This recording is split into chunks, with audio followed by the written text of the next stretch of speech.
வணக்கம் நேர்களே. நமது பங்கு சந்தைகள் போன வாரம் பார்த்தோம்னாக்க ஒரு ஸ்ட்ராங்கஸ்ட் வீக்லி ரேலின்னு சொல்லலாம். கடந்த 4 வருடத்துல மெயினா காரணங்கள் ஃபாரின் இன்ஸ்டிடியூஷன்ஸ் உள்ள வந்து வாங்கியது, தென் ஒரு நல்ல ஒரு குட் ஆப்டிமிசம் சொல்லலாம். ஒரு பொட்டன்ஷியல் ப்ராக்ரஸ் யூஎஸ் ஜப்பானுடைய ட்ரேடு டாக்ஸ் வந்து அதுவும் வந்து ஒரு மியூச்சுவல் டாரிஃப் வரக்கூடிய என்ப எண்ணிக்கையில சந்தைகள்ல வந்து ஒரு பையிங் வந்ததுன்னு சொல்லலாம். ஸோ டொமஸ்டிக் ஈக்விட்டி மார்க்கெட்ல தான் நம்ம இந்திய மார்க்கெட்டும் பார்த்தோம்னா நிப்டி 50 வந்து கிட்டத்தட்ட 4.5% மேல ஒரு ஷார்ட் டர்ன் வீக்ல வந்து ஏறியிருப்பது குறிப்பிடத்தக்கது. மேலும் ஒரு ஃபேவரபிள் இந்த கியூஸ்க்கு வந்து டொமஸ்டிக் அண்ட் குளோபல் ஃப்ரண்ட்ல வந்து நிறைய விஷயங்கள் ஒரு ஒத்து போனதும் ஒரு முக்கிய காரணம் என்று சொல்லலாம். ஸோ மெயினா இந்த கீ மார்க்கெட் டிரைவர் நெக்ஸ்ட் வீக்குக்கு என்னெல்லாம் இருக்கும் அப்படின்னு பார்த்தோம்னு வச்சுங்களேன். மெயினா மார்க்கெட் ரேலி வந்து இப்போ வந்து ஒரு ஒரு ஒரு ஆப்டிமிசம் தான் ட்ரிவன் பண்ணிக்கிட்டு இருக்கு இல்லையா. முதல்ல டாரிஃப் ஆனால மார்க்கெட்ல பெருசா வீழ்ச்சியை பார்த்தோம். இன்வெஸ்டர்ஸ் எல்லாம் பயந்து ஓடினாங்க.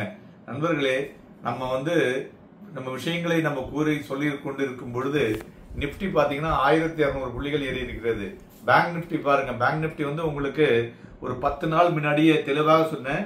பேங்க் நிப்டி தான் நம்மளோட நிப்டி ரேலிக்கும் சரி நிப்டியை நிறுத்தி வைப்பதற்கும் இலக்குவாக இருக்கும் சொன்னோம். கிட்டத்தட்ட 4000 புள்ளிகளுக்கு மேல ஏறி இருக்குங்க. ஒரே ஒரு லாட் ஃபியூச்சர் பண்றவங்க எடுத்தா கூட they could have earned a good money. So அதனால இந்த ரேலி வந்து மெயினா ஆப்டிமிசம், ஒரு இந்த போஸ்ட்மெண்ட் ஆஃப் டாரிஃப் வந்தது பாத்தீங்களா, அது வந்த உடனே அது ஏற ஆரம்பிச்சது. Plus exemptions on certain products கொடுத்துருக்காங்க. அதே மாதிரி ஃபார் அந்த பாசிபிள் நெகோசியேஷன் பாத்தீங்கன்னாக்க இந்த ஒரு குளோபல் ட்ரேட்ல இருக்கக்கூடிய டாரிஃப் வார்ல ஒரு ஒரு சுலபமான ஒரு தீர்வு முறை வரக்கூடும் என்ற எதிர்பார்ப்பு. மேலும் யூஎஸ்ல இருந்து பாத்தீங்கன்னாக்க இந்தியாவுக்கு அவருடைய வைஸ் பிரசிடென்ட் வந்து வர இருக்கிறாரு, ஜேடி வேன்ஸ். ஸோ 4 நாள் இந்தியாவில் தங்குறாரு, பிரைம் மினிஸ்டரோட பாக்குறாரு. அதே மாதிரி நிறைய விஷயங்கள் அவர் பண்ண இருக்காரு. ஸோ இது வந்து இந்த வரும் வாரத்திற்கு அது வந்து ஒரு முக்கிய ஒரு பாதுகாவலாக இருக்கக்கூடும் என்று எதிர்பார்க்கலாம். இதை தவிர Q4 ஏர்னிங்ஸ் அதுல மேஜரா பாத்தீங்கன்னாக்க like Reliance Industries, HCL tech, then Hindustan Lever, Maruti, இவையெல்லாம் சந்தைகளை வந்து ஒரு திருப்பு முனையிலே செல்லக்கூடிய அளவுக்கு இருக்கக்கூடிய பங்குகள். இதனுடைய ரிசல்ட்ஸும் வர இருக்கிறது. மேலும் நேற்றைய தினம் வெளிவந்த HDFC ஆகட்டும் சரி, ICICI பேங்க், எஸ் பேங்க் எல்லாமே ஒரு நல்ல ஒரு அருமையான ரிசல்ட் வந்திருக்கு. ஸோ அதனால பேங்கிங் செக்டார் வந்து பெட்டரா இருக்கும். அதை பற்றி நம்ம பின்பு பார்ப்போம். மேலும் இந்த வாரத்துல F&O க்ளோசிங் கூட இருக்கு. ஸோ அதனால உங்களுக்கு என்ன ஆகும், மார்க்கெட்ல வந்து அந்த ஆக்டிவிட்டி வந்து மொமெண்டம் வந்து பெட்டராக இருக்கக்கூடும் என்று எதிர்பார்க்கலாம். மேலும் இந்த ஃபேவரபிள் டெவலப்மெண்ட்ல பார்க்கும் பொழுது நார்மல் மான்சூன் நம்ம முந்தானத்தி பேசணும் இல்லையா, அதுவும் வந்து ஒரு முக்கிய கூறுகள். தென் ரீட்டைல் இன்ஃபிளேஷனும் ஒரு மாதிரி சுகமமாக இருக்கிறது, அதையும் பார்க்க வேண்டும்.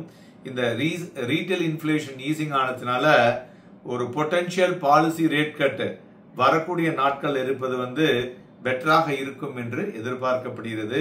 மேலும் இந்த வாரத்துல வந்து துறைகளை பார்க்கும் பொழுது எல்லா கீ செக்டார்ஸுமே ஒரு அப்போர்டு மொமெண்டம் கொடுக்கக்கூடியதாக இருக்கக்கூடும். அதுல மெயினா பார்த்தோம்னா ரேட் சென்சிட்டிவ் செக்டார் என்று சொல்லக்கூடிய reality, banking and financial stocks ஒரு லீடிங் த கெயின்ஸ்ல இருக்கக்கூடிய வாய்ப்புகள் இருக்கக்கூடும். அதர் செக்டார்ஸும் ஒரு solid performance like automobile spare parts, then metal sector, then fertiliser and tractor, then PSU banks, IT, then FMCG and defence, இவை எல்லாமே நன்கு பண்ணக்கூடிய வாய்ப்புகள் இந்த வாரத்தில் இருக்கக்கூடும் என்று எதிர்பார்க்கலாம். மேலும் இதை தவிர ஒரு முக்கியமான விஷயம் என்ன பார்க்கணும்னா, நம்மளுடைய வாலட்டிலிட்டி இண்டெக்ஸ் வாலட்டிலிட்டி இருக்கு பாத்தீங்களா, அது வந்து சடன் டிராப் ஆயிருக்கு. ஸோ அதனால இதுவே வந்து ஒரு பெட்டர் மூவ்னு சொல்லலாம். அது டெக்னிக்கலா என்னன்னு பார்ப்போம். அது மாதிரி குளோபலா அந்த டெவலப்மெண்ட்ஸை பார்க்கும் பொழுது நம்மளுடைய சரௌண்டிங் டாரிஃப்ஸ் இருக்கு இல்லையா, அதனுடைய பொட்டன்ஷியல் எஃபெக்ட் வந்து இன்டர்நேஷனல் மார்க்கெட்ல ஒரு மாதிரி க்ளோஸ்லி வாட்ச் பண்ணிட்டு இருக்கோம். அதனால ஒரு பெரிய நாய்ஸ் வந்து இந்த வாரத்துல இருக்காது, அது ஆப்சன்ஸ் ஆகக்கூடும் என்றும் எதிர்பார்க்கலாம். இப்ப டெக்னிக்கலா மார்க்கெட் அவுட்லுக்கை பார்க்கும் பொழுது ஒரு ஒரு பிராட் ரேஞ்ச், அதாவது 21,700 இருந்து 23,800 21,700 to 23,800 ஒரு கடந்த 2 மாதமாக டெக்னிக்கலா மார்க்கெட் வந்து அந்த லெவல் இருந்துட்டே இருந்தது.